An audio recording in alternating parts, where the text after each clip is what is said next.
I 10 suggerimenti perché la tua macchina o linea produttiva sia pronta per delle riprese ottimali. Per realizzare un video del tuo macchinario o linea produttiva della massima qualità ci sono alcuni accorgimenti di cui bisogna tener conto prima di effettuare le riprese. Ti svelo i primi 3. Verificare che la macchina venga pulita prima delle riprese.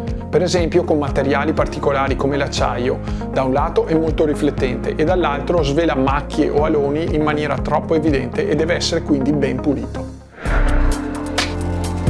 Verificare che gli spazi siano puliti e che i pavimenti o muri intorno non presentino buchi, macchie o zone antiestetiche.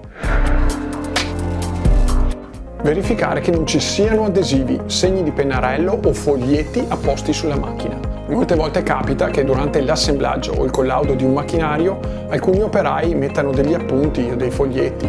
È importante che non siano più presenti nel momento in cui si va ad effettuare le riprese.